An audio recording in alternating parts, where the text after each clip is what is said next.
Clarity అండి, ఎందుకంటే ఆయన ఎలా క్లారిటీ ఇస్తారు మీరు ఇవ్వండి, అసలు మీకున్నటువంటి సబ్జెక్ట్ ఏంటి? ముఖ్యంగా యువ వీక్షకులకు ప్యానెల్ మిత్రులకు గుడ్ ఈవినింగ్. ప్రధానంగా ప్రభుత్వాలు ఏమైనా ప్రజలకు ఒరిగేది శూన్యం. ఇది క్యాప్షన్. ప్రభుత్వాలు ఏమైనా ప్రజలు కొరిగేది శూన్యం. ఎందుకు అంటే తెలంగాణ రాష్ట్రం ఈ భారతదేశంలో నిజాం ప్రభుత్వంలో ఆధీనంలో ఉన్నటువంటి మళ్ళీ గతంది మాట్లాడుతున్నారని అనుకుంటారు. ఉదాహరణకు చెప్తున్నా, అంటే ప్రభుత్వాలను నేను విమర్శించినప్పుడు అంటే గత ప్రభుత్వం వచ్చిన తర్వాత, స్వాతంత్రం వచ్చిన తర్వాత కాంగ్రెస్ వచ్చింది. అప్పుడు కూడా మరి నిజాం పాలనలో ఉన్నదానికి ఏం చేయాలి అనేది వాళ్ళు చూడలేదు. ఒక సుదీర్ఘ దశాబ్దాల కాలం కాంగ్రెస్ పార్టీ ఉంది. తర్వాత రీజనల్ పార్టీస్ తెలుగుదేశం పార్టీ, లేకపోతే తర్వాత తద్వారా బీఆర్ఎస్ పార్టీ వచ్చినాయి. అంటే చేయాల్సిన ఒక 5.5 దశాబ్దాల కాలం పాలించినటువంటి ప్రధానమైనటువంటి భూమిక తెలంగాణకు ద్రోహం చేసింది ఎవరు? కాంగ్రెస్ పార్టీ. సోదరుడు అంటున్నాడు కాంగ్రెస్లోనే ఉన్నాడు, కాంగ్రెస్ పార్టీ ఉన్నాడు. అంటే అప్రిషియేట్ చేస్తా. అంటే గతంలో రాజశేఖర రెడ్డి గారిని కూడా దోషం చేసిండు, చెప్పాడు. అదే చెప్పాడు కదా, అందుకే నేను అంటున్నాను. ఆ తర్వాత తర్వాత రీజనల్ పార్టీలో వచ్చినటువంటి ఉమ్మడి ఆంధ్రప్రదేశ్ ఓవరాల్ గా తీస్తే 92% ఆంధ్ర రీజియన్, రాయలసీమ, ఆంధ్ర, చంద్రబాబు నాయుడు గారు, లేకపోతే ఎన్టీ రామారావు గారు, నాదెండ్ల భాస్కర్ గారు, కోట్ల విజయభాస్కర్ రెడ్డి గారు, రాజశేఖర్ రెడ్డి గారు, ఇట్లా నేదురుమల్లి జనార్దన్ రెడ్డి గారు, ఇవన్నీ 95% ముఖ్యమంత్రులు పాలించింది ఉమ్మడి ఆంధ్రప్రదేశ్ ఆ ప్రాంతవాసులు. రంజీ గారు ఇలా ఇవందరూ కూడా వడ్డించేవాడు వీళ్ళ ఈ ప్రాంతం వాడు కానప్పుడు వాళ్ళకి ఎక్కడున్నా వాళ్ళకి అదే జరిగింది ఇవాళ తెలంగాణ. అందుకే సుదీర్ఘకాలం 1968లో కావచ్చు, లేకపోతే తర్వాత మలి ఉద్యమంలో కావచ్చు, నీళ్ళు అనేది ఒక ప్రధానమైనటువంటి భూమిక. అయితే సోదరుడు ఎక్కడ అంటున్నాడు, కృష్ణా రివర్ తల మీద దగ్గర స్టార్ట్ అవుతుంది, అక్కడ నుండి వదిలేసి మీరు పాదాల దగ్గర ప్రాజెక్టులు కట్టారు, నడుము దగ్గర కట్టారు. అంటే at the same time storage level also చూడాలి మీరు. ఇప్పుడు మీరు ఎక్కడో ఒక కొండపై నుండి కనుక వస్తున్నప్పుడు దానికి స్టోరేజ్ ఎక్కడ పడుతుంది? ఆ స్టోరేజ్ అక్కడే కనుక కడితే అదే దానికి బ్యాక్ ఎక్కడ పోతుంది? ఆ స్టోరేజ్ అంతా మళ్ళీ వేరే రాష్ట్ర సరిహద్దుల్లో ఉంటుంది. సో అది కూడా ఒక ప్రధానమైనటువంటి సమస్య. దానికి ఉదాహరణకు మరి గోదావరి ప్రాంతం ఉంది, కృష్ణ అంటే ఓకే అక్కడ తల భాగం నుండి పడుతుంది అని అన్నారు. మరి గోదావరి పరివాహక ప్రాంతం నుండి వేస్టేజ్ అయిన వాటర్ను ఈ కాంగ్రెస్ ప్రభుత్వం కానీ అప్పుడు తెలుగుదేశం పార్టీ కానీ ఎందుకు చేయలేదు? అదే సముద్రంలో పోతున్నాయి. ఆయన యావరేజ్గా నేను గత ఇయర్స్ చెప్పాను, బీఆర్ఎస్, టీఆర్ఎస్, బీజేపీ, ఆయన యావరేజ్గా ఒక 3,000 టీఎంసీలు గోదావరి పరివాహక ప్రాంతం నుండి సముద్రంలో కలుస్తాయి. ధవళేశ్వరం ప్రాజెక్ట్ దగ్గర నుండి వెళ్ళిపోతుంటాయి. అంటే అదేవిధంగా 1800 పైచిలకు టీఎంసీలు కృష్ణా రివర్ నుండి కూడా కనీసం కావాల్సినటువంటి సామర్థ్యపు డ్యాములు కట్టుకోలేని దుస్థితిలో ఈరోజు కూడా ఆయన యావరేజ్గా 1800 టీఎంసీలు కృష్ణా రివర్ వాటర్ నుండి వేస్టేజ్ అయి సముద్రంలో కలుస్తాయి. అంటే ఇదంతా పాలకుల నిర్లక్ష్యం, పాలకుల వైఫల్యమే కదా. ప్రజలకు చేయాల్సింది చేయలేదు కాబట్టి నేను అంటున్నా. ఆ కోణంలోనే గోదావరి పరివాహక ప్రాంతం నుండి ఇవాళ కాళేశ్వరం గురించి మాట్లాడినప్పుడు వాటర్ లేనప్పుడు ఎవడేం చేస్తాడండి? ఇప్పుడు మీకు వాటర్ లేవు, మీకు రాకపోతే మీరు ఏం చేస్తారు? మీరు ఆల్టర్నేటివ్గా మీరు బయట ఒక వాటర్ ట్యాంకర్ తెచ్చుకుంటారు. ఇవాళ తెలంగాణకు జరిగిన మోసం వల్లనే కేసీఆర్ గారికి చేసినటువంటి ఒక ప్రయత్నం వాళ్ళ కాళేశ్వరం, దాన్ని మీరు విమర్శిస్తున్నారు. ఎందుకు విమర్శిస్తున్నారు? మరి ఎక్కడి నుండి తెచ్చుకోవాలి వాళ్ళు వాటర్? తెలంగాణ ప్రాంతం వాళ్ళు ఎడారి భూమిని సస్యశ్యామలం చేయాలంటే ఏం చేయాలి? ఎక్కడి నుండి తెచ్చుకోవాలి? కాళేశ్వరాన్ని విమర్శించట్లేదు. ఉదాహరణ వీళ్ళందరూ అన్నారు కదా, కూలిపోవడానికి జరిగిన ముందేంటిది?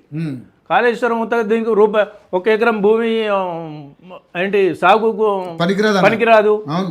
మరి అదే అంటే ఇవాళ కొండా సురేఖ గారు మంత్రి పదవి వచ్చిన తర్వాత ఇగో 25,000 ఎకరాలు 22.5 లక్షల ఎకరాలకు సాగునీరు వదులుతున్నామని ఆమె సభాముఖంగా చెప్తుంటుంది, మీడియా సాక్షి చెప్తుంటా. అంటే నేనేమంటున్నా, ఎవరేం చేసినప్పటికీ కూడా తెలంగాణ ప్రాంతానికి మహబూబ్ నగర్ సోదరి అన్నట్టుగా మహబూబ్ నగర్ అది అన్ని ప్రాంతాల ప్రజలు ఉన్నారు, అన్ని పార్టీల ప్రజలు ఉన్నారు.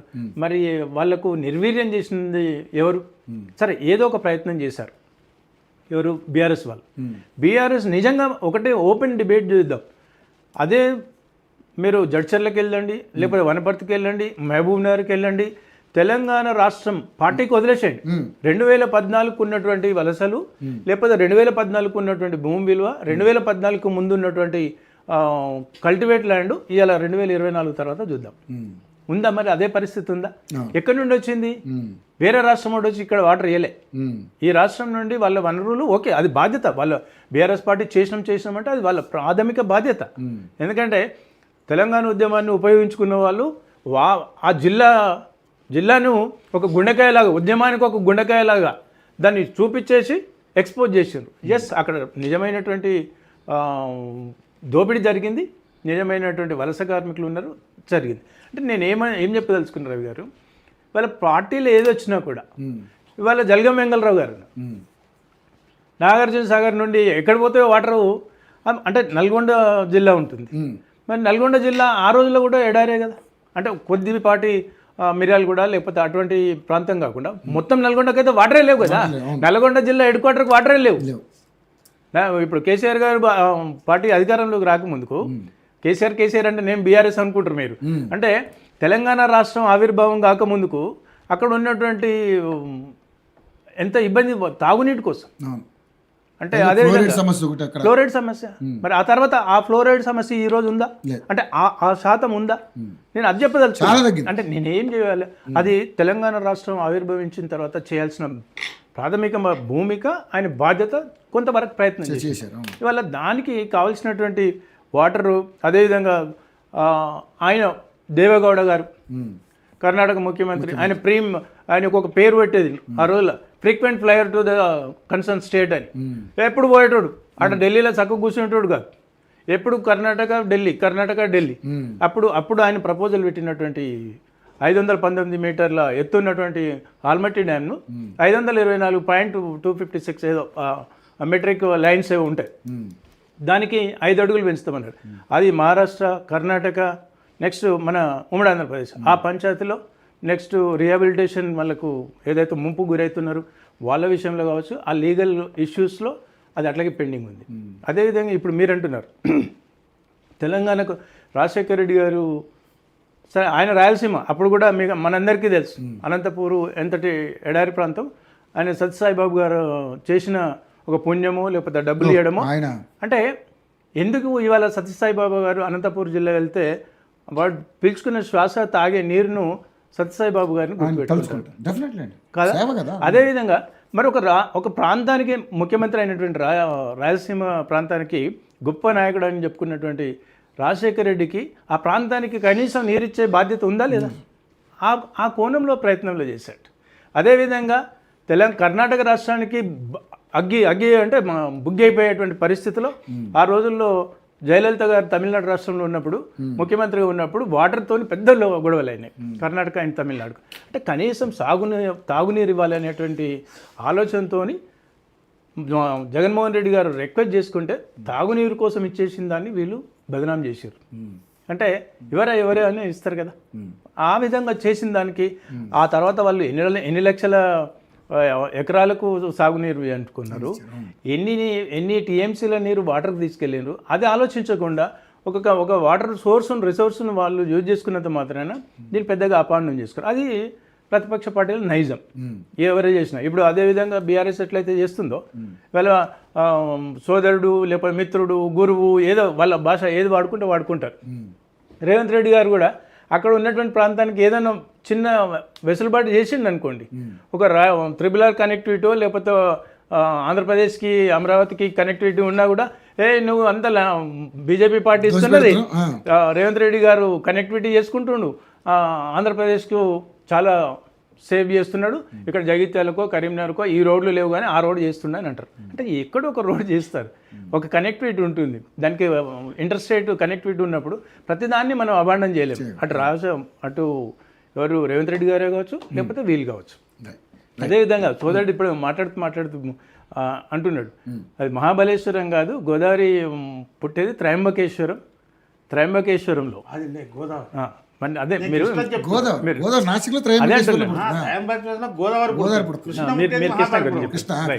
సో ఇప్పుడు ఏదేమైనప్పటికీ కూడా వీళ్ళ హరీష్ రావు గారి ఆరోపణ ప్రకారం, వీళ్ళ డిస్ప్యూట్ ప్రకారం, గతంలో బీఆర్ఎస్తో ఉన్నప్పుడు ఎన్నికల స్టంట్ వచ్చిందని అప్పుడు మళ్ళీ నాగార్జున సాగర్ మీద పోయి వీళ్ళ సెక్యూరిటీ ఫోర్సు వాళ్ళ సెక్యూరిటీ ఫోర్సు పోలీసు వాళ్ళను మోహరించిండ్రు, అదొక ట్రెండ్. మళ్ళీ ఒక ఎమోషనల్ గేమ్ చేద్దామని ప్రయత్నం చేసిండ్రని ఆ రోజు ఆరోపించారు. Yes, of course. కానీ ఇప్పుడు ఏమంటున్నామంటే ప్రధానంగా ఆంధ్రప్రదేశ్ రాష్ట్రానికి కావాల్సినటువంటి గోదావరి ప్రాంతం నుండి వచ్చేది ఎంత తెలుసా అండి?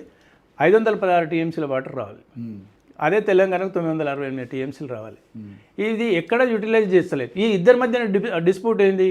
ఒక మీరు అన్నారు ఇంతకుముందు సాయి గారిని, ఎందుకు మీరు కేంద్ర ప్రభుత్వం ప్రేక్షపాత్ర వహిస్తుంది అంటే ప్రేక్షపాత్ర ఏం వహిస్తలేదండి. Already there is one board. ఏమని ఇక్కడ ఒకటి ఉంది, కృష్ణా వాటర్ డిస్ప్యూట్ ట్రిబ్యునల్ అని. ఈ ట్రిబ్యునల్ వాళ్ళు డైరెక్ట్ కేంద్ర ప్రభుత్వం ఎంటర్ అవ్వరండి. ఏ సమస్య కానీ, ఓన్లీ వాటర్ సమస్య కాదు, లేకపోతే మీకు ఇప్పుడు 10,000 కోట్ల రూపాయలు తెలంగాణ రాష్ట్రం ఆంధ్రప్రదేశ్కి ఇవ్వాలి. ఏది స్టేట్ బైఫర్కేషన్లో ఉన్నటువంటి స్థిరాస్తుల విషయం. ఇలా మరి 10 ఏళ్ళు అవుతుంది. గత ప్రభుత్వం ఏం తీసుకోలే.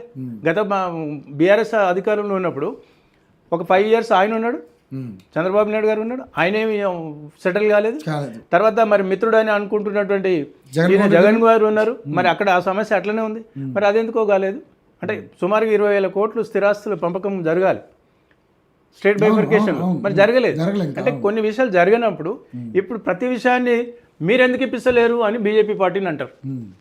బీజేపీ పార్టీ ఏం చేస్తారు? నువ్వు మీరిద్దరు ఖాళీగా వండుకొని ఉంటే, మీరిద్దరు చర్చ జరుపుకోకపోతే, మీరిద్దరు మ్యూచువల్ అండర్స్టాండింగ్ లేకపోతే, ఫస్ట్ వీళ్ళకు ఆ అండర్స్టాండింగ్ ఉండాలి, ఆ రిక్వెస్ట్ పోవాలి, ఆ ప్రపోజల్ పోవాలి. పోయిన తర్వాత మీ ఇద్దరి మధ్యన సఖ్యత కుదిరినప్పుడు దానికి ఒక కాన్స్టిట్యూషనల్ ప్రకారం లేకపోతే దానికి ఒక రాజ్యాంగబద్ధమైనటువంటి తీర్పు ఏమైనా కావాలంటే అప్పుడు సెంట్రల్ గవర్నమెంట్ ఇన్వాల్వ్ అవుతుంది. ప్రతిదానికి వీళ్ళిద్దరి మధ్యన కొట్లాటకు అది ఏమి వీళ్ళకి ఏమి అడిగేటోడికి లేదు, తీసుకునేటోడికి లేదు, మధ్యన వీళ్ళకి ఎందుకు వస్తుంది అంటే వీళ్ళు ప్రతిదానికి వీళ్ళ రిక్వెస్ట్ లేకపోతే, వీళ్ళ అవసరం వాళ్ళను అప్పీల్ చేసుకోకపోతే కేంద్ర ప్రభుత్వం ప్రతి దాంట్లో దూర్చాల్సిన అవసరం కూడా లేదు. ఆ విధంగానే ఇలా కృష్ణా పరివాహక ప్రాంతం నుండి కానివ్వండి, లేకపోతే గోదావరి పరివాహక ప్రాంతంలో ఉన్నటువంటి ఈ వాటరు శ్రీశైలం దగ్గర నుండి వాటర్ ఏంటి డ్రింకింగ్ వాటర్ కావచ్చు, నాగార్జున సాగర్లో ఉన్నటువంటి పరిస్థితులు. ఇప్పుడు సోదరుడు అంటున్నాడు జగన్ గారు ఇంత ఉంటే ఇంత తీసుకోవాలి అంటే, అసలు ఉన్న దాంట్లో వాటర్ అయితే ముఖ్యం కదా, బ్రతకడం అయితే ముఖ్యం కదా. అంటే ఉదాహరణ చెప్తున్నాను. అంటే ఎట్ ద సేమ్ టైం అన్యాయం జరగాలి, కానీ వాటి ప్రాణం కూడా పోవద్దు కదా, ఇది కూడా ఉంటుంది. అంటే ఇప్పుడు మీకు నేచర్ సహకరించినప్పుడు ఉన్నదానికి ఎంత డెడ్ స్టోరేజ్కి వెళ్తాము, దాంట్లో ఉన్నదానికి ఎంతవరకు మనం వాటర్ డ్రింకింగ్ వాటర్కు యూటిలైజ్ చేసుకుంటాం అనేది అది ప్రధానమైనటువంటి భూమిక పోషిస్తుంటుంది. దాన్ని ఆధారంగా తీసుకొని ఇప్పుడు వీళ్ళు ఉదాహరణకు అంటే అది కాంగ్రెస్ తెలుగుదేశం పార్టీ అక్కడ ఆంధ్రప్రదేశ్ కావచ్చు, లేకపోతే ఇక్కడ తెలంగాణ రాష్ట్రం కావచ్చు, వైస్ వర్సా. ఇప్పుడు లేకపోతే ఇదే అవసరం కొద్దీ రేవంత్ రెడ్డి గారు కృష్ణా వాటర్ హైదరాబాద్కి తెప్పిస్తున్నారు అనుకోండి, ఆంధ్ర వాళ్ళు రేవంత్ రెడ్డి గారిని తిడుతున్నారు. అంటే మీరు మాకు వాటర్ లేవు కానీ నువ్వు మాత్రం తీసుకుపోతావు నాగార్జున సాగర్ నుండి హైదరాబాద్ మొత్తం డ్రింకింగ్ వాటర్ చేస్తున్నావు అని అక్కడ వాళ్ళు ఏమైనా తిడుతున్నారు పాపం. అట్లేం లేదు, ఓకే మాకు మంచిగా డ్రింకింగ్ వాటర్ పొద్దున సాయంత్రం ఇస్తున్నాం అని రేవంత్ రెడ్డి గారు ఫోటోలు పెట్టి అక్కడేమి ఆయనకు వెల్కమ్ చెప్తలేరు, అప్రిషియేట్ చేస్తలేరు. అంటే ఎవరి ఆరోపణలు వాళ్ళు చేస్తున్నారు. మరి ఇక్కడ ఈ ప్రాంతంలో ఉన్నటువంటి నాగార్జున సాగర్లో వాటర్ తీసుకోవాల్సిన బాధ్యత, డ్రింకింగ్ వాటర్ హైదరాబాద్ ప్రధానమైనటువంటి సమస్య తీర్చాల్సిన బాధ్యత రేవంత్ రెడ్డి గారి ఉంది కదా. మరి అదే విషయంలో మొన్న జరిగినటువంటి విషయాలలో ఇదే ఉత్తమ్ కుమార్ రెడ్డి గారు రేవంత్ రెడ్డి గారు కూడా మాకు ప్రధానంగా మా డ్రింకింగ్ వాటర్ అవసరాలు తీర్చిన తర్వాతనే మేము ఏమైనా ఎక్సెస్ ఉంటే మీకు పంపిస్తామని అన్నారు. అంటే వాళ్ళు అక్కడ ఏమి వీళ్ళ హక్కులను కలరాయలే కదా. అంటే నేను ఏం చెప్పదలుచుకున్నా అంటే పరిస్థితులు వేరు. మీరు డ్రింకింగ్ వాటర్ వేరు రకంగా చూడాలి, లేకపోతే కల్టివేషన్కి ఒక రకంగా చూడాలి, ఏదైనా ఇండస్ట్రియల్ కోసం చూస్తున్నప్పుడు ఒక రకంగా చూడాలి. ఆ ప్రాంతానికి చూడకుండా ఫైనల్ కన్క్లూడ్ నిజంగా దోపిడీ జరుగుతుందని మీరు నమ్ముతున్నారా? దోపిడీ జరుగుతుంది అంటే ఈ రకమైనటువంటి ఆరోపణలు దోపిడీ చూపిస్తారు. ఈ రకమైనటువంటి అంటే ఎగ్జిబిషన్ ని అది దోపిడీ కింద చిత్రీకరిస్తారు. హరీష్ రావు గారు చాలా క్లారిటీగా టీఎంసీలు తో సహా చెప్పినప్పుడు ఎంత జరుగుతుంది ఏంటి అనేది జనాలకు అర్థం. ఒకటి వాళ్ళు ఏంటి, ఆంధ్రప్రదేశ్ ప్రభుత్వము వాళ్ళ కృష్ణా రివర్ బేస్ నుండి 30 టీఎంసీలు వాళ్ళు వాడుకోవాలి. మేము వాళ్ళు కృష్ణా రివర్ బేస్లో నుండి కాకుండా మేము గోదావరి రివర్ బేస్లో నుండి వాడుకుంటాము అని అంటారు. అంటే హరీష్ రావు గారు ఏమంటారు, ఇక్కడ మీరు 30 టీఎంసీలు ఇక్కడ నుండి వాడుకుంటున్నారు, ఇక్కడ కనుక వాడుకోకపోతే ఇది మాకు తర్వాత డ్యామేజ్ అవుతుంది అంటే ఇక్కడ తెలంగాణ వాటర్ లేవు కదా, లేవు కదా మనం. లేని దాన్ని నువ్వు యూటిలైజ్ చేసుకోలేవు. అక్కడ ఉన్నదాన్ని గోదావరిలో నువ్వు లిఫ్ట్ చేసుకొని పోతున్నావు అంటే ఇక్కడ ఉంటేనో పంచుకుంటూ వస్తుంది తెలంగాణకు ఆంధ్రప్రదేశ్కు. ఇక్కడ లేదు కాబట్టి నువ్వు వద్దంటున్నావు. అక్కడ గోదావరి పరివాహక ప్రాంతంలో వాటర్ సోర్స్ ఉంది కాబట్టి అక్కడ ఉన్నది తీసుకొని పోతా అంటున్నావు. ఇది లాజిక్. ఈ లాజిక్ లో వాళ్ళు ఏం చేస్తున్నారు, ఇది తెలంగాణ రాష్ట్రానికి అన్యాయం జరుగుతుంది. గోదావరి లేనప్పుడు వాటర్ ఏమో మీరు పంచుకుంటారా, లేకపోతే మీరు పంచుకోరు. అక్కడ ఉన్నదాన్ని డైవర్ట్ చేసుకుంటాం, అక్కడ రిక్వెస్ట్ పెడుతున్నారు. So this is a logic. ఆ లాజిక్ ని ఎక్స్పోజ్ చేస్తారు. అంటే అఫ్ కోర్స్ ఇక్కడ లేని దాన్ని నువ్వు అదే షేర్ తీసుకోవాలి, ఉన్న దగ్గర అదే షేర్ తీసుకోవాలి అనేది హరీష్ రావు గారి ఆరోపణ. అంటే హరీష్ రావు గారి డిమాండ్. నువ్వు లేని దగ్గర నుండి వదిలేసి ఉన్న దగ్గర నుండి పంచిస్తే 30 టీఎంసీలు వేసుకుపోతారు వాళ్ళు. మరి లేని దగ్గర నుండి ఎవరు లాస్ కావాలి అనేది హరీష్ రావు గారి పాయింట్. రైట్ సతీష్ గారు, అంటే మరి సరే ఆయన చెప్పిన పాయింట్ కానీ మేడం అడిగిన దానికి కానీ ఇప్పుడు మీరు క్లారిటీ ఇవ్వండి. ఎందుకంటే